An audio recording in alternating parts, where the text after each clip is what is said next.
दुख से बढ़कर इंसान का कोई और दुश्मन नहीं है। दुख अच्छे से अच्छे बुद्धिमान और शक्तिशाली इंसान को कमजोर बना देता है। इसलिए दुख को अपने मन और बुद्धि पर हावी न होने दे।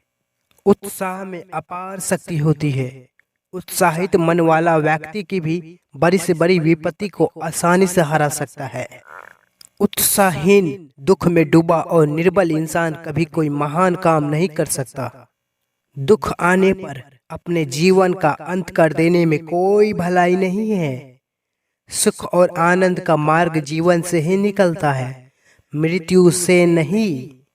इंसान का चेहरा ही उसके मन के भाव का दर्पण होता है। कोई भी अपने चेहरे से अपने मन के भाव को छुपा नहीं सकता है। क्रोध हमारा ऐसा शत्रु है जो दिखता मित्र की तरह है।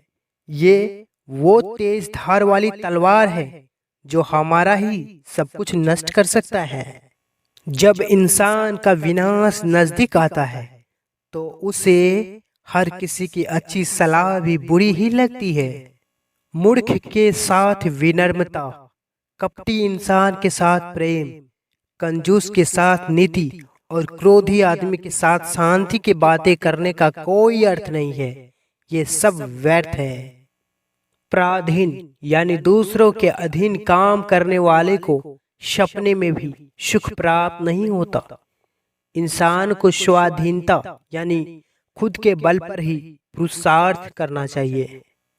दूसरों को दुख देने से बड़ा कोई पाप ग्रंथों में नहीं लिखा गया है। अतः किसी के प्रति भी कोई ऐसा काम ना करे जिससे वह दुखी हो।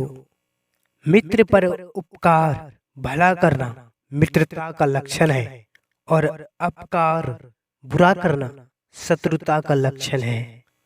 किसी से भी मित्रता करना सहज है, लेकिन उसको निभाना बहुत कठिन है। उत्साह बड़ा बलवान होता है। उत्साह से बढ़कर कोई बल नहीं है। उत्साहित पुरुष के लिए संसार में कुछ भी दुर्लभ नहीं है। उत्साहीन, दीन और सुकाकुल मनुष्य के सभी काम बिगाड़ जाते हैं। वह घोर विपत्ति में फंस जाता है। पराया मनुष्य भले ही गुणवान हो तथा स्वजन गुणहीन ही क्यों न हो, लेकिन गुणवान परायों से गुणहीन स्वजन ही भले होते हैं। अपना तो अपना है और पराया पराया ही रहता है।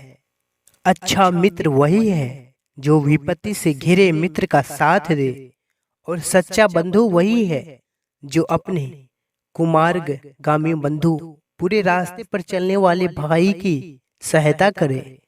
चाहे धनी हो या निर्धन, दुखी हो या सुखी, निर्दोष हो या सदोष, मित्र ही मनुष्य का सबसे बड़ा सहारा होता है। शत्रु और महाविषर सर्प के साथ भले ही रह ले, लेकिन ऐसे मनुष्य के साथ कभी ना रहे जो ऊपर से मित्र कहलाता है लेकिन भीतर भीतर शत्रु का हित साधक हो। किसी से अधिक प्रेम या अधिक वैर न करना, क्योंकि दोनों ही अत्यंत अनिष्टकारक होते हैं। सदा मध्यम मार्ग का ही अवलंबन करना श्रेष्ठ है। पर हित बस जिनके मन माही, तिन्हु कहूँ जग दुर्लभ कुछ नाही। जिनके मन में सदैव दूसरे का हित करने की अभिलाषा रहती है अथवा जो सदा दूसरों की सहायता करने में लगे रहते हैं, उनके लिए संपूर्ण जगत में कुछ भी दुर्लभ नहीं है। देखी अहनी रूप नाम अधीना, रूप ज्ञान नहीं नाम विहीना। व्यक्ति सामने ना होने पर भी नाम से उसको जाना जा सकता है, परंतु नाम के बिना व्यक्ति की पहचान नहीं हो सकती है। उदास न होना, कुंठित न होना अथवा मन को टूटने न देना ही सुख और समृद्धि का आधार है।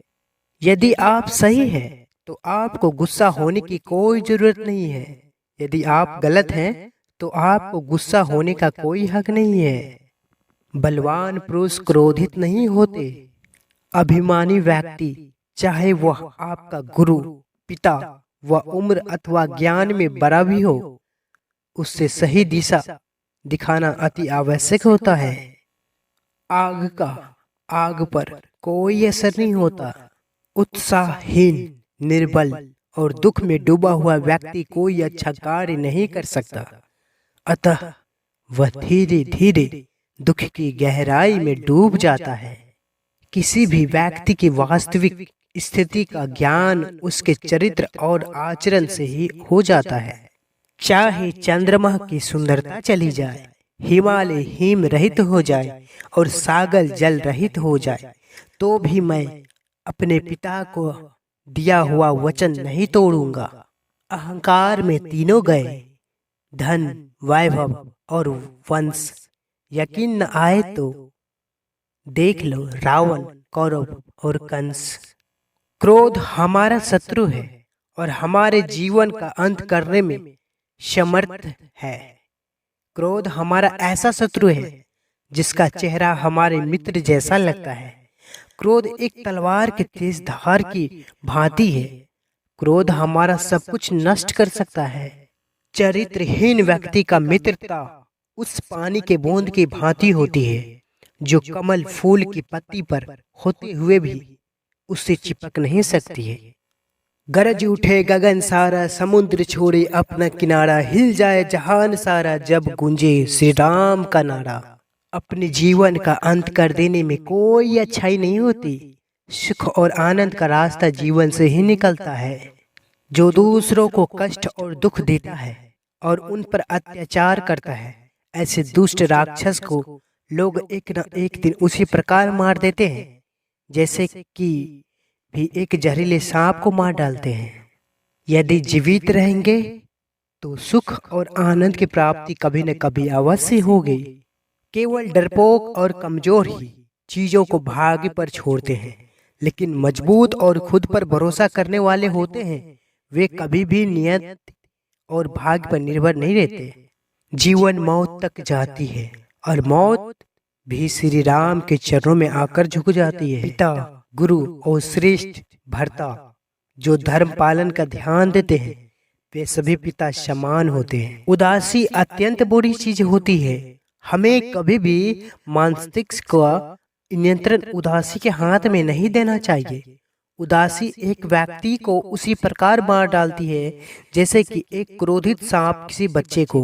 पवित्रता स्त्री के आंसू धरती पर बेकार नहीं गिरते, वे उनका विनाश करते हैं जिनके कारण वश में आंखों से बाहर निकले। भगवान राम को मर्यादा पुरुषोत्तम राम कहा जाता है क्योंकि वह पुरुषों में सबसे श्रेष्ठ और उत्तम पुरुष है। हिंदू धर्म में ऐसे मान्यता है कि व्यक्ति को भगवान राम का नाम लेने से ही मोक्ष की प्राप्ति हो जाती है। दशरथ पुत्र भगवान श्री राम के चरित्र की अच्छी बातों को हर कोई ग्रहण करने की कोशिश करता है। उनकी पूजा आराधना के साथ साथ उनके विचारों को भी अपने जीवन में जरूर अपनाना चाहिए। अयोध्या में दशरथ के घर जन्म लेने वाले भगवान राम को भगवान विष्णु का 7वां अवतार माना गया है। ऐसी मान्यता है कि भगवान राम के नाम लेने से ही व्यक्ति सभी पापों से मुक्ति पा लेता है। भगवान राम ने वेदों और मर्यादा का पालन करते हुए सुखी राज्य की स्थापना की। सहनशील व धैर्यवान भगवान राम का सबसे श्रेष्ठ गुण है। भगवान राम जिनके दशरथ नंदन, कौशल्या नंदन और श्री रामचंद्र और राम के नाम से जाना जाता है और पूजा भी जाता है। भगवान राम सतयुग के अवतार है। भगवान विष्णु ने रावण नामक राक्षस को मारने के लिए सतयुग में अवतार लिया था। भगवान राम विष्णु के 7वें अवतार माने जाते हैं। राम जी का जीवन बहुत ही प्रेरणादायक है। रामायण में आपको उनकी जीवन से बहुत प्रेरणा मिलेगी। भगवान मर्यादा पुरुषोत्तम के नाम से भी जाने जाते हैं। भगवान ने अपने पूरे जीवन में सभी मर्यादाओं का पालन किया है। पिता के दिए वचन के लिए उन्होंने 14 वर्ष का वनवास भी काटा था। अपनी पत्नी के हरने के पश्चात भी अपने धैर्य का धारण करते हुए रावण का युद्ध न करने और माता सीता को वापस लौटने का सुझाव भी दिया।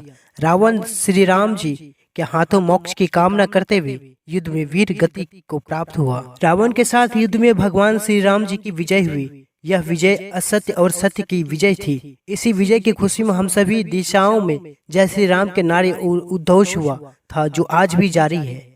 आप इस चैनल को सब्सक्राइब करें। जय श्री राम।